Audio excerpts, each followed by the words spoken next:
Bon, bienvenue. Rappelez-vous, on est dans une série de messages au sujet du péché. La semaine passée, on a parlé du vice, en général des vices. Et aujourd'hui, on va continuer notre série. Et notre série s'appelle Rébellion. Pourquoi pas? Pourquoi pas? Ça prend une minorité pour avoir une rébellion. Et nous sommes en rébellion contre les péchés. Dans une société où il n'y a pas de conscience de Dieu, où il y a des morts spirituelles, je pensais les scènes qu'Ascendé nous montrait de sa vie l'année 84. Tout ce qui est arrivé au Burundi, les gens qui sont morts, qui voyaient ça dans la rue. Ce que la Bible nous dit en Éphésiens, c'est que c'est de cette manière que Dieu regarde les mondes. La Bible dit en Éphésiens 2 que Dieu voit les gens qui ne l'aiment pas, qui ne les cherchent pas comme des morts qui marchent, des morts vivants. Aujourd'hui, on va continuer notre série qui s'appelle le mensonge. Aujourd'hui, on va parler de mensonge. Je vais juste dire une chose. Je ne sais pas si vous êtes déjà allé au médecin dernièrement, mais il y a une chose intéressante. Des fois, je me pose des questions. Comment ils font des fois les médecins communiquer certaines nouvelles, certaines choses à ses patients? Bon, je me suis dit, admettons qu'il arrive un patient qui est très grave. On a déjà parlé de ça dans le passé, mais lui, il est malade, très malade. Il a un cancer. Mettons, je vais mettre un exemple. Si, mettons, un personnage, quelqu'un de connu arrive, un acteur, un comédien, et je sais pas. Et lui arrive, et le médecin dit ah oui, monsieur, c'est pas grave, vous avez encore 12 ans de vie. Mais pourtant, la personne peut-être aura juste pas plus que 2 semaines de vie. Il le dit juste peut-être pour l'encourager. Et en effet, on a eu une enquête qui a été faite et il y avait plusieurs questions qui ont été posées au médecin. Et une des questions serait, serez-vous prêt à donner une nouvelle ou une information qui n'est pas précise à votre patient, juste pour l'encourager, pour ne pas rendre la chose plus grave? Il y a un certain pourcentage qui ont dit oui. Donc, ce qu'on peut s'attendre, c'est que même les médecins vont mentir. Même les médecins vont tomber dans la mensonge. C'est de moins en moins, on voit ça de moins en moins, mais ça arrive. Je ne sais pas si tu as menti au moins une fois dans ta vie. Je ne sais pas si tu as déjà souffert les conséquences du mensonge dans ta vie, pour les mensonges que tu as déjà dit, ou pour les mensonges de quelqu'un d'autre. Je ne sais pas si j'ai raconté ça. Vous allez me pardonner si vous avez déjà entendu cette histoire. Malheureusement, je n'ai même pas un record de tout ce que je dis, tous les exemples des choses qui sont arrivées. Mais si vous avez déjà entendu ça, bon, on les prend pour notre message. Mais à un moment donné, j'étais à l'université, je faisais un cours qui était très difficile. J'avais pas le goût d'étudier beaucoup. Je ne me souviens pas d'avoir eu beaucoup le goût d'étudier à cette époque-là. Et c'était complexe, très complexe. Et à la fin, il y avait un TP, un travail pratique que j'ai dû rendre à mon prof. Et c'était mon chance parce que comme c'était développement logiciel appliqué à la chose que je faisais comme étude, c'était ma chance, j'aime ça, je peux le faire. Je ne peux pas faire les autres choses, mais ça, je peux le faire. Et je me suis appliqué à récupérer mon cours avec ça. J'ai travaillé très fort, très fort. Je n'avais pas d'ordi à l'époque. Et donc, il y avait des gens qui me prêtaient son ordi, mais ils pouvaient juste me prêter son ordi à, mettons, 10h, 11h soir. Je commençais et je finissais le lendemain à 7h matin. Et ça faisait, je le faisais pendant plusieurs jours. Mais parce que j'aimais la chose et je voulais livrer la marchandise. Mais malheureusement, comme je n'avais pas beaucoup de moyens pour imprimer mon travail, je suis arrivé, à l'époque à l'université, c'est drôle ce que je vais dire, mais on est arrivé avec les cartouches pour imprimer, parce que si tu prends ton cartouche, tu les mets et tu t'imprimes avec ça. Et oui, C'était une université avec des ressources très limitées. C'était bon, mais c'était quand même une université publique. C'est pas comme Laval, tu sais. Donc j'arrive, mais j'avais pas les moyens d'acheter mon cartouche. Et il faut que je livre, j'ai pas le moyen. Et je rencontre quelqu'un, une personne qui étudie avec moi. Je sais pas comment on a fini pour parler que j'avais pas les moyens de payer mon cartouche pour imprimer le travail. Et il m'a dit, écoute, c'était une femme, écoute, moi je n'ai pas fini mon travail. On va faire un deal. Tu me prêtes ton travail, je te donne le cartouche. J'étais pressé. Il faut que je livre la chose et j'allais couler mon cours. Si je ne livrais pas, je savais qu'avec ça, j'allais bien passer mon cours. Donc, finalement, je dis, écoute, je te donne mon code source. Mais, toi, étant donné que tu étudies la même affaire que moi, tu es une informaticienne aussi, tu vas changer le code. Tu ne vas pas faire la même chose, au moins renomme les variables qui fait quelque chose de différent. Tu sais. Mais il ne faut pas rendre le code tel quel comme je le livrais parce que ça va être louche. Finalement, je voulais m'en sortir, je pensais qu'il allait me faire un bon deal. Quelques semaines plus tard, je vais aller voir la note. Coulé. Comment ça, coulé? J'étais fier de mon travail. Je savais qu'avec ça, je ne pense pas qu'il y a une personne qui a eu ce travail meilleur que moi. J'arrive, j'étais vraiment fâché. Au prof, pourriez-vous m'expliquer, s'il vous plaît, quelle raison j'ai coulé mon cours? Oui, monsieur, c'est que je n'ai eu, je ne sais pas, 5 personnes avec le même code source. 5 personnes au moins, si, plus hier, 5, 3. Écoute, les chiffres, en tout cas, c'était plus qu'une personne. Je dis 5 parce que ça faisait quand même plusieurs années. Mais je l'ai mérité. Je l'ai mérité. Parce que finalement, c'était pas correct de faire ce que j'ai fait, même si j'étais sous pression. Mais j'ai souffert les conséquences. Quelqu'un qui a menti, qui a dit c'est mon travail à moi. Je sais que c'est plate lorsqu'on souffre les conséquences du mensonge de quelqu'un d'autre. C'est dur, c'est un coup qui est très dur à avaler. Et pourquoi je prêche sur les mensonges? Justement parce que c'est une de mes luttes comme chrétien. Dieu a beaucoup travaillé dans ma vie. Il a fait beaucoup de choses. Il continue à montrer sa vérité dans ma vie. Et lorsque je prêche sur le sujet, je viens de faire ça pour moi-même. Je lisais les Écritures et ça a brûlé dans mon cœur. Oui, il faut que je cherche la vérité. Je n'ai pas été sincère comme cet aspect de ma vie. Je me rends compte que je n'ai pas fait les choses de la façon correcte. Et je me rends compte. Et ça me fait changer. Ça fait changer mon cœur, ça fait changer ma vie. Et ce que je priais, c'est que ça puisse aussi être des bénéfices pour quelqu'un d'autre. Si ça aide quelqu'un, ben c'est merveilleux. Mais c'est quoi ça, l'affaire des mensonges? Qu'est-ce que ça inclut? On pense, ben, le mensonge, c'est qu'on arrive, quelqu'un et on dit une chose qui n'est pas vraie. Oui, ça fait partie. On connaît les mensonges qui est le mensonge pur et dur. Mais on a aussi les fausses promesses. Les promesses qu'on fait, mais qu'on ne compte pas tenir. On les fait juste pour s'en sortir. Ou qu'on le fait et qu'on ne réfléchit pas trop si on peut vraiment y arriver. Ça compte aussi comme un mensonge. La flatterie, je ne sais pas si vous savez c'est quoi ça. Flatterie? Non? Ok. La flatterie, c'est quand tu dis des bonnes choses aux gens. C'est quelle belle cravate. Oh, quelle belle chemise. J'ai dit ce matin, belle chemise. Moi, j'aime ça, sa chemise. Je l'aime.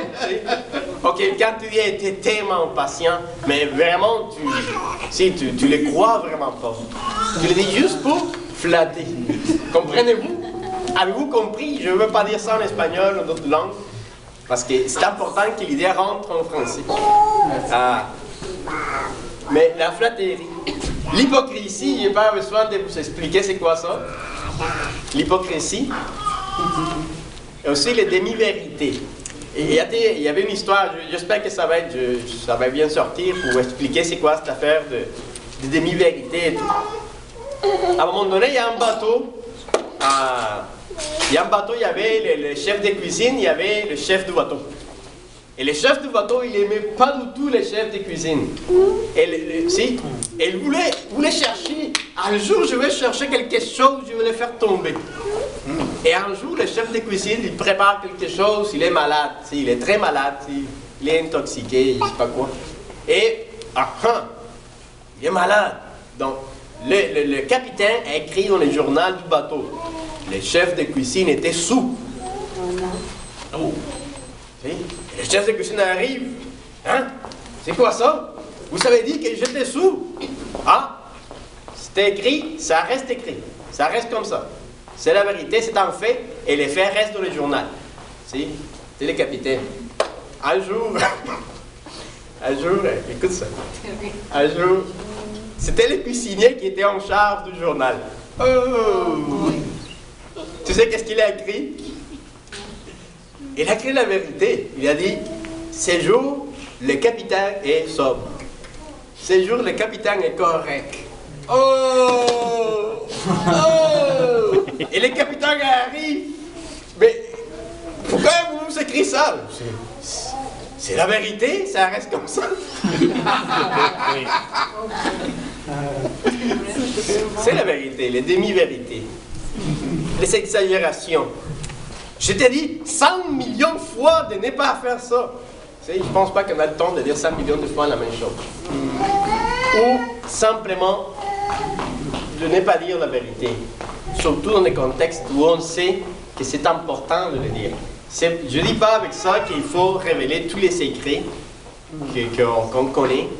Mais ce que je veux dire pour ça, c'est que des fois notre conscience veut nous pousser à dire des choses. Et on ne le fait pas, on ne le dit pas.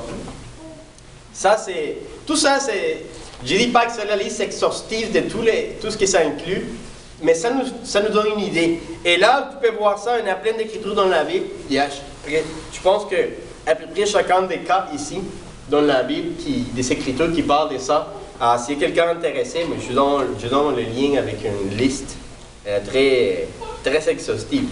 Mais, je ne sais pas si tu as déjà pensé. Pourquoi le faisons-nous? Pourquoi mentions-nous? Pourquoi?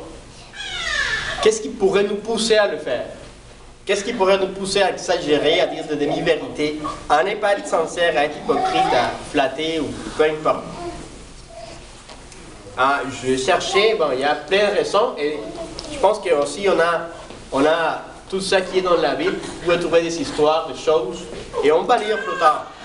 Mais pour sortir d'un trou, pour sauver la peau, pour obtenir ce que je veux, pour protéger mon image, pour éviter d'admettre la vérité, pour éviter la punition, surtout les enfants, mais même les adultes. Monsieur, si vous savez, si la limite est 100, vous roulez à 150. Oh, monsieur le policier, c'est que les trucs qui signalent si la vitesse est brisée, je pensais que je roulais 60. C'est pour éviter la punition, pour éviter la confrontation, pour éviter de blesser les sentiments des autres. Pour la cause de l'amour, des fois on peut dire. Pour avoir l'air cool. Mais les conséquences de tout ça, c'est que le mensonge peut devenir une habitude. C'est que ça empire avec le temps. C'est qu'un mensonge a besoin d'un autre mensonge, et ainsi de suite. Un mensonge, c'est comme un trépied. C'est comme un trépied. Tu ne peux pas avoir un trépied avec juste 2 pieds. Ou avec un pied. Il y a besoin de 2 de plus. Un mensonge a besoin d'autres mensonges pour la supporter. C'est comme un trépied. Tu peux penser mensonge comme un trépied. On devient des esclaves des mensonges. Et ce que ça amène, c'est des relations brisées. Et on va voir ça plus avec les Écritures. Des sentiments brisés, des pertes de confiance, des pertes de respect, la solitude. Ça empêche mon prochain de prendre de vraies décisions informées. C'est comme quand on voit un CV et tu dis, moi, je suis le plus haut des administrateurs du Québec. Parce que j'ai fait ça, j'ai fait ça, j'ai fait ça. C'était pas vrai. Et l'employeur voit ça, et il y a un bon candidat à gauche, et peut-être à ton CV à droite, et le candidat à gauche, ça tout c'est vrai, mais toi, tu as inventé des choses. Tu dis, je fais ça, et lui prend une mauvaise décision. Donc, tu viens, lorsque tu dis mensonge, de contrôler les droits de l'autre de prendre de bonnes décisions. Et finalement, il y a une chose aussi intéressante que j'ai vue. Le mensonge nous fait perdre le sens de la vérité. À un moment donné, on finit par perdre le sens. C'est quoi la vérité? C'est quoi le mensonge? Qu'est-ce qui est fantaisie? Qu'est-ce qui est réalité? Et aujourd'hui, en regardant tout ça, nous allons voir qu'est-ce que la Bible dit. C'est quoi l'enseignement de la parole? Avant de commencer, je vous invite à lire Proverbe 6, 16. Proverbe 6, 16. S'il vous plaît, ouvrez vos Bibles. Proverbe 6, 16. Avant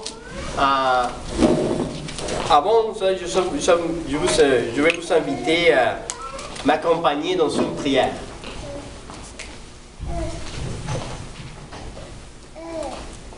Seigneur, Père, tu es grand, tu es puissant, tu es glorieux, Seigneur.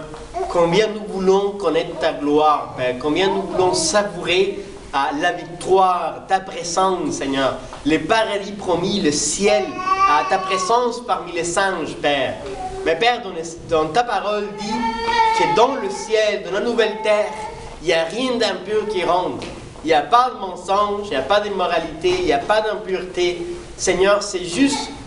Père, l'altérité qui peut remonter dans ta présence. Mais nous, Seigneur, moi, Père, les premiers, nous sommes des êtres impurs. Nous sommes des pécheurs. Nous sommes faibles, Seigneur. Et nous avons besoin de ta grâce et de ta miséricorde afin de pouvoir rentrer devant ta présence. Je te demande, Seigneur, que tu nous rendes pleins de convictions pour que nous agissions comme quelqu'un qui est déjà assis à ta droite dans le ciel, qui est déjà assis avec toi dans ta présence, avec les anges et avec les saints, Père. Je te rends grâce, Seigneur, pour chacun de mes frères, de mes sœurs, de mes amis qui sont venus pour qu'ils veulent entendre ta parole, pour qu'ils veulent connaître ta volonté, Seigneur. Je te demande que tu nous remplisses de ta volonté et du désir de connaître ta volonté aujourd'hui. Nous devons devant toi, Seigneur, et c'est à toi la gloire, l'honneur, la puissance, la sagesse et toutes les choses, Seigneur, pour l'éternité. Amen. Proverbe 6, 16. Qu'est-ce que la Bible dit au sujet des mensonges? C'est quoi les sentiments de Dieu? C'est quoi ses pensées? Proverbe 6, 16.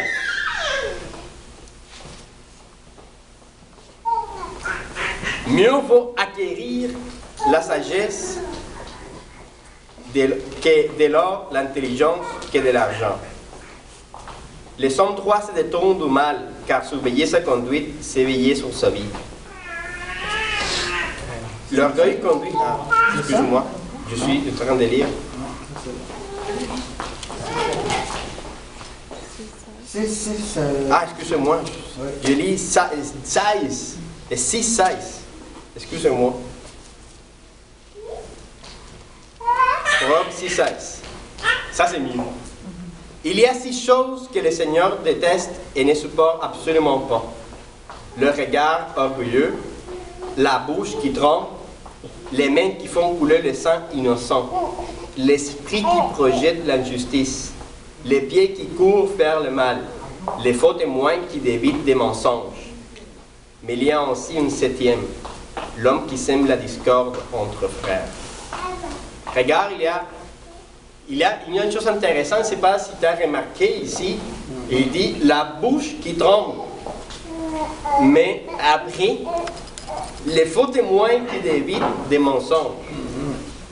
Dans les choses que Dieu déteste, il y a parlé 2 fois de mensonges. S'il y a quelque chose que Dieu déteste, c'est les mensonges. Et en effet, Dieu haït les mensonges. Mais pourquoi Dieu a une réaction si violente envers un péché? Pourquoi? Il parle de l'orgueil, il parle de le mensonge, il parle de l'assassinat, il parle de l'injustice, il parle de faire du mal, il parle des mensonges, il parle de la discorde. Et tu peux penser, il y a plein d'autres péchés, et plein de choses qui sont très mauvais. Mais ici, dans cette liste, Dieu, et à travers l'Esprit Saint, nous parle 2 fois de la même chose. Ça doit être sérieux, ça doit être grave, ça doit être important pour lui. Pourquoi Dieu haït-il le mensonge? Je vous invite à lire avec moi. Ça, c'est le bon Genèse 3, 1. Genèse 3, 1. On a parlé de ça la semaine passée aussi. Le péché a toujours quelque chose à voir avec les plans de Dieu. Les plans que Dieu avait au début avec nous tous. Genèse 3, 1.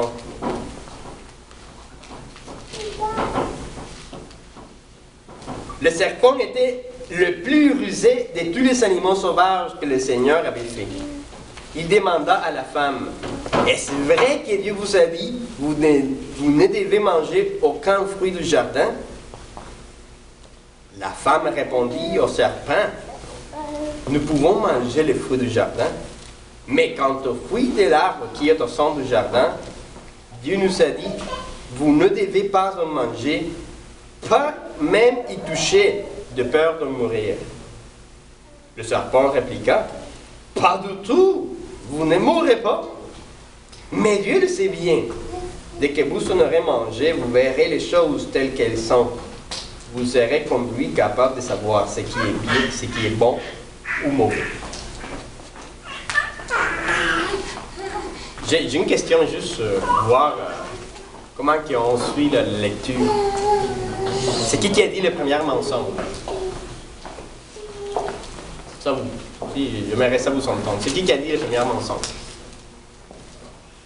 Ah oui, merci. Vous pouvez me lever la main et tout. Je vais rester ici jusqu'à quelqu'un volontaire qui va me dire. Le premier mensonge, qui l'a dit? Le serpent. Le serpent. OK. Et vous tous d'accord? Quelqu'un qui ne pense pas que c'est le serpent qui a dit le premier mensonge? OK. Je pose une question. C'était quoi l'ordre de Dieu? Exact. Qu'est-ce que Dieu avait dit qu'on ne pouvait pas faire? Je ne peux pas manger. Entendez ça? La femme répondit au serpent, « Nous pouvons manger les fruits du jardin, mais quant aux fruits de l'arbre qui est au centre du jardin, Dieu nous a dit, vous ne devez pas en manger, pas même y toucher de peur de mourir. » Est-ce que Dieu avait dit qu'on ne pouvait pas toucher les fruits? Non. Dieu a dit, vous ne pouvez pas en manger. La femme a dit, on ne peut pas, même pas y toucher ça. Dieu n'a pas dit ça. Si Dieu n'a pas dit, il ne faut pas toucher, il dit, il ne faut pas manger. C'est? Même si la femme a ajouté une petite chose, regarde comment ça a commencé. La serpent, est-ce vrai? Est-ce vrai que Dieu a dit que vous pouvez manger aucun fruit? La femme dit non, mais c'est pas vrai ça. On a eu une chaîne de mensonges. Oui, le serpent a commencé avec une question. C'était pas vraiment un mensonge comme tel, mais c'était un mensonge déguisé de questions. Et ensuite, on a eu une réponse qui n'était pas vraiment la vérité complète, mais c'était une vérité un petit peu exagérée. Et ensuite, on a eu finalement la grande mensonge. C'est la plus grande. Oh, c'est pas vrai que vous allez mourir. Dis, regarde, on a eu toute une chaîne de choses. C'est pas, si ça va commencer. Hey, femme, c'est pas vrai que Dieu qui est ici. Vous allez mourir si vous mangez les fruits. Il n'est pas arrivé comme ça. Il a commencé de façon subtile. Ça a progressé aussi avec la femme qui a ajouté ce petit morceau. Et après, ça finit avec le serpent encore. Et oui, c'est vrai que le serpent a commencé. Mais regarde, c'est toute une progression. Pourquoi Dieu haït tant les mensonges? C'est pourquoi? Parce que avant le mensonge, avant ce premier mensonge, lorsque Dieu descendait au jardin, il parlait à l'homme.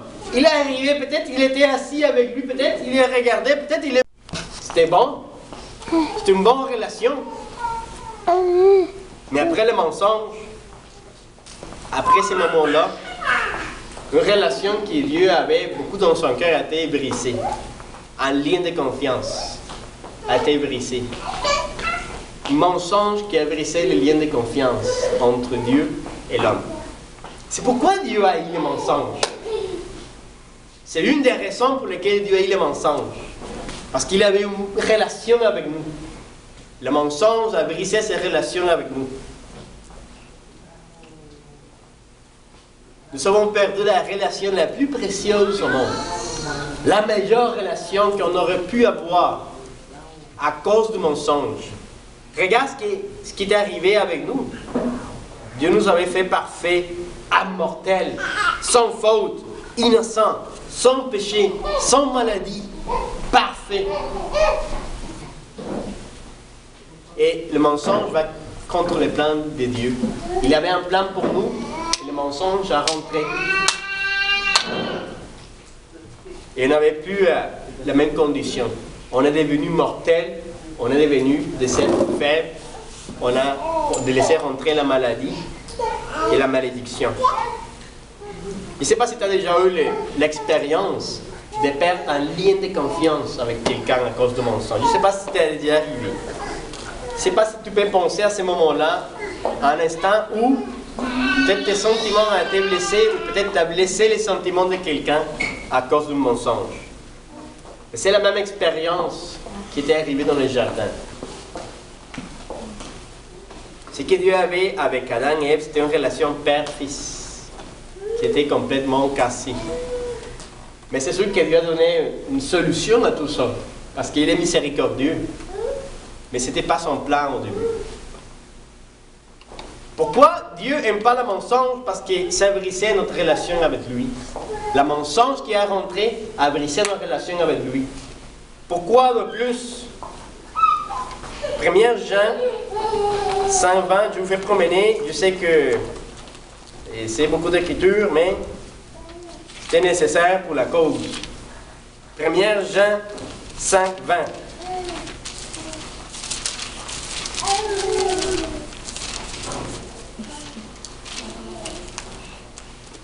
Écoutez, je vais jamais remarquer cette écriture de la manière comme je l'avais lue, mais c'est vraiment impressionnant. Je vous invite à lire avec moi 1 Jean 5:20. Nous savons que le Fils de Dieu est venu. Excuse-moi, je lis 5:20.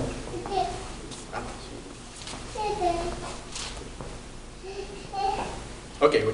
Nous savons que le Fils de Dieu est venu et qu'il nous a donné l'intelligence nous permettant de reconnaître le Dieu véritable. Nous demeurons unis au Dieu véritable grâce à son Fils Jésus-Christ. C'est lui le Dieu véritable, c'est lui la vie éternelle. Dieu a plusieurs noms dans la Bible. Il est appelé de plusieurs façons. Il est appelé le Dieu des armées, il est appelé le Dieu tout-puissant, il est appelé l'Éternel, il est appelé Amour.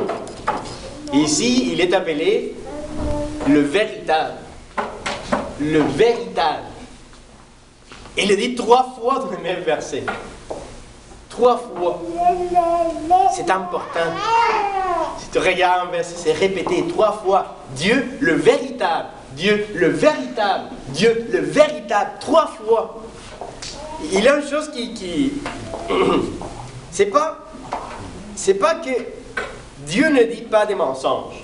C'est pas juste ça. En effet, tu peux lire en Nombre 23:19. Tu peux aller plus tard si tu veux. La Bible dit, je ne mens pas. Je ne suis pas un homme. Je ne suis pas comme vous. Je ne mens pas. Je dis jamais des mensonges. C'est pas juste que Dieu ne dit pas des mensonges. C'est que Dieu est la vérité. Dieu est la vérité. Dans son caractère, c'est lui la source de vérité. Dans sa personnalité, dans son caractère, dans sa personne, il est la vérité. Et le mensonge est contraire à ce que lui, il est. Parce que lui, il est la vérité.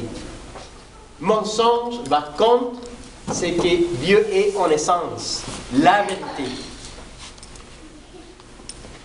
Il a dit 3 fois.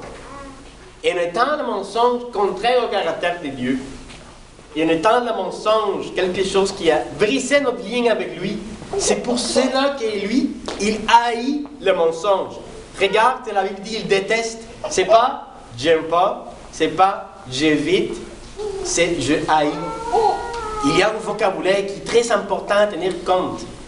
C'est très important les mots ici. J'haïs, c'est pas j'évite, je veux pas faire, j'haïs. Et il y a une autre chose qui est très importante. Pourquoi Dieu haït les mensonges?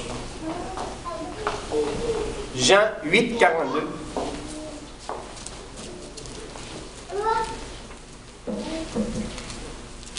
Jean 8, 42. Ici, Jésus est engagé dans une conversation assez lourde avec les pharisiens au sujet de la foi. Et ici, dans le verset 42, j'espère que je vais la voir cette fois. Peut-être chanceux aujourd'hui. Oui.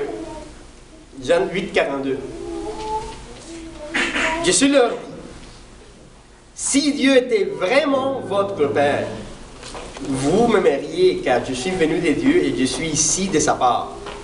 Je ne suis pas venu de moi-même car c'est lui qui m'a envoyé. Pourquoi ne comprenez-vous pas ce que je vous dis? Parce que vous êtes incapables d'écouter mes paroles. Vous savez pour père le diable et vous voulez faire ce que votre père désire. Il était